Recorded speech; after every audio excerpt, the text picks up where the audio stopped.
Subject science class 10th part 2 है। Part B आपका physics है। Mobile number 9936351437 by Amarjeet Yadav sir के द्वारा, जहां बाबा IIT चैनल में। टॉपिक आपका है आज प्रतिबिंब, इमेज, जो कि आपका दूसरा पार्ट है। तो पहले पार्ट में हमने प्रकाश के परावर्तन तथा अपवर्तन को पढ़ा, जिसमें प्रकाश के बारे में जाना और प्रकाश से अपवर्तित किरण, परावर्तित किरण और उसके नियम के बारे में अध्ययन किया। अब उसके बाद उस किरणों के आधार पर हम ये ध्यान देंगे यहाँ पर कि किस तरीके से हम जो है प्रतिबिंब की कंडीशन को जानते हैं। ठीक है, तो प्रतिबिंब जो होता है उसकी जो डिफिनीशन होती है, यदि प्रकाश किरण किसी वस्तु से चलकर परावर्तन के पश्चात दूसरे बिंदु पर जाकर मिलती है अथवा किसी दूसरे बिंदु से आती हुई प्रतीत होती है, तो दूसरे बिंदु को पहले बिंदु का प्रतिबिंब कहते हैं। जैसे अगर हम बाई फिगर उसको ध्यान दें तो ये किस तरीके से बनता है उसे देखते हैं।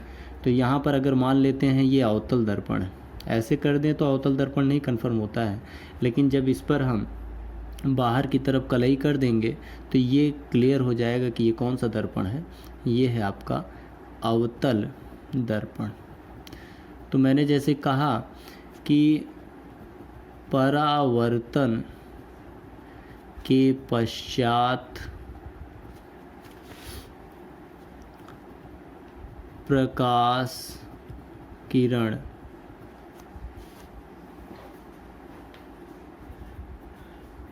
मिलती है या मिलती हुई प्रतीत होती है। ठीक है, जहाँ से वो आ रही है उस बिंदु पर, अर्थात यहाँ पर हम उस बिंदु की बात करते हैं। तो कौन सा, जैसे मान लेते हैं यहाँ से कोई लाइन जा रही है और ये आपका है ध्रुव, तो ये कौन सा है, अवतल दर्पण है। तो अवतल दर्पण की कंडीशन में क्या होगा, बाहर की तरफ ना जाके मुख्य अक्ष, ये होगा आपका मुख्य अक्ष, इसे क्या कहेंगे, मुख्य अक्ष। मुख्य अक्ष को ये प्रच्छेदित करेगी, अवतल दर्पण अंदर की तरफ मूव कर देगा। ठीक है, तो इस तरीके से ये मूव करता है, तो ये फोकस से होकर जाएगा तो अंदर की तरफ। तो यहाँ फोकस अर्थात जिस बिंदु पर मिलता है वहाँ, यहाँ पर ही हमारा इमेज प्रिपेयर हो जाएगा, या कोई और किरण होगी इसको जहाँ पर काटेगी वहाँ पर हमारा इमेज कंप्लीट हो जाएगा। ठीक है, तो इस तरीके से अगर यही कंडीशन, क्योंकि यहाँ पे हमने लिखा है मिलती है या मिलती हुई प्रतीत होती है, तो अगर हम बात करेंगे कि मिलती है तो ये कंडीशन होगा अवतल दर्पण में। और अगर हम कहेंगे कि मिलती हुई प्रतीत होती है तो उस कंडीशन में किस तरीके से इमेज बनता है वो देखते हैं। तो यहाँ पर ये हो जाएगा हमारा ध्रुव पोल हो जाएगा। यहाँ से ये किरण क्या होगी, अगर ये कौन सा दर्पण है, ये है आपका उत्तल दर्पण। तो उत्तल दर्पण में क्या कंडीशन होगी, उत्तल दर्पण में किरण इस तरीके से मूव कर जाएगी, मुख्य अक्ष के समांतर आने वाली किरणें क्या है, परावर्तित हो जाती हैं। तो परावर्तित होगी तो ये किरण कहीं पर इस बिंदु से नहीं मिलेगी, बल्कि इस बिंदु के लिए इसको पीछे हमें बढ़ाना पड़ेगा। जब इसको हम पीछे बढ़ाते हैं तो यह इस बिंदु को, इस लाइन को अर्थात मुख्य अक्ष को जहाँ पर काटती है वहाँ पर हमारा फोकस बनता है। तो इस तरीके से जो प्रतिबिंब है यह दो प्रकार का होता है, यह दो प्रकार का होता है। कौन कौन सा, एक पहला हम ले लेते हैं आभासी प्रतिबिंब और दूसरा होता है वास्तविक प्रतिबिंब।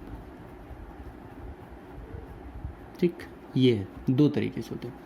आभासी प्रतिबिंब जिसमें आभास होता है कि कोई किरण आके मिलती हुई प्रतीत हो और इसमें वास्तव में मिलती है। जैसे आभासी प्रतिबिंब और वास्तविक प्रतिबिंब के एग्जाम्पल को हम जानते हैं। वास्तविक प्रतिबिंब का मतलब है कि पर्दे पर प्राप्त प्रतिबिंब, और आभासी प्रतिबिंब का मतलब है फोटो। फोटो का मतलब कैमरा आपने लिया, फ़ोटो खींचा, सामने आपके व्यक्ति खड़ा होता है, मान लेते हैं ये एक कैमरा है और इस कैमरे से आप यहाँ से फ़ोटो क्लिक करना चाहते हैं तो यहाँ पर जो पर्सन खड़ा होता है उस पर्सन की फ़ोटो इस कैमरे में क्या हो जाती है, यहाँ से इमेज आएगा और ये वापस ऐसे आएगी और यहाँ पे आपकी इमेज बन जाती है। अर्थात यहाँ से रियल में लाइट यहाँ पर वापस आई, रिफ्लेक्ट हुई, लेकिन यहाँ पर इमेज बन रहा है। अर्थात ये वास्तव में नहीं मिलती हैं बल्कि प्रतीत होती हैं। बट अगर पर्दे की बात करते हैं, ये था आपका आभासी प्रतिबिंब का। वास्तविक प्रतिबिंब की बात करते हैं, मान लेते हैं कि ये एक टॉर्च है और इस टॉर्च से कोई रोशनी इस तरीके से निकल रही है। यहाँ पर कोई भी वस्तु अगर रखी है तो इस वस्तु का जो इमेज है इस पर्दे पर इस तरीके से दिखाई देता है। और ये ऐसा इसलिए दिखाई देता है क्योंकि ये डायरेक्ट यहाँ से आगे फ्लो करती है, इसलिए इस तरीके से दिखाई देता है। तो ये कंडीशन होती है। तो यहाँ पर कुछ और पॉइंट है जो कि आप ध्यान दें। यहाँ इसको फोकस कहते हैं। ये आपका फोकस और ध्रुव, पी मीन्स पोल होता है, ध्रुव को मिलाने वाली जो लाइन होती है उसको, यहाँ पर आपका वक्रता केंद्र होता है, उसको मिला, ध्रुव और वक्रता केंद्र को मिलाने वाली रेखा मुख्य अक्ष कहलाती है। यहाँ मैंने लिखा है, ये सी से डिनोट होता है। तो ये मुख्य अक्ष के समांतर आने वाली किरणें यहाँ पर अवतल दर्पण में जो है परावर्तन के पश्चात फोकस से जाती हैं और उत्तल दर्पण में मुख्य अक्ष के समांतर आने वाली किरणें परावर्तन के पश्चात जिस बिंदु पर मिलती हैं वो फोकस कहलाता है। तो ये आज का आपका जो प्रतिबिंब है उसकी इमेज थी और उस तरीके से था। इसके अलावा ये जो दोनों चीज़ें आपने पढ़ी, अवतल दर्पण, इसको जान लेते हैं। अवतल दर्पण जो है यह किस कंडीशन से बनता है, इस चीज़ को यहाँ जानना बहुत ज़रूरी है।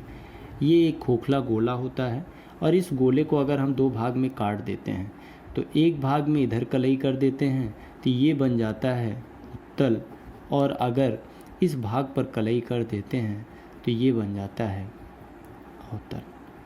अगर इसको मैं मिड से काट देता हूँ, मिड पॉइंट से, तो यही जो मिड पॉइंट होता है यही होता है वक्रता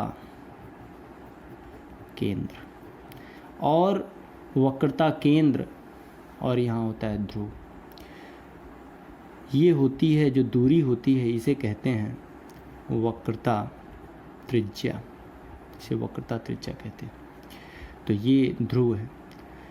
ध्रुव किस बिंदु को कहते हैं ये ध्यान लेते हैं, सबसे इम्पॉर्टेंट चीज़ है, इम्पॉर्टेंट पॉइंट है ध्रुव। पोल, पोल का मतलब होता है वह बिंदु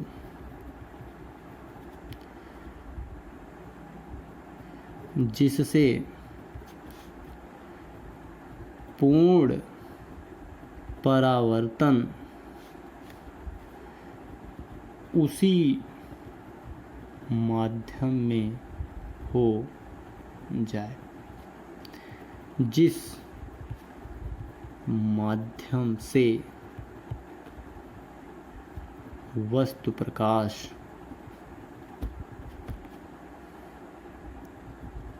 आता है तथा यह बिंदु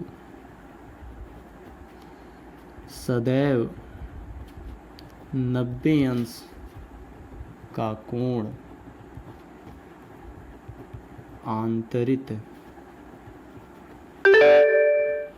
करता है। ठीक, इस तरीके से ये है आपका दूसरा पॉइंट। और गोलीय दर्पण में हमने पढ़ा उत्तल दर्पण, और यहाँ से बन जाएगा ये अवतल दर्पण, और इमेज की कंडीशन थी।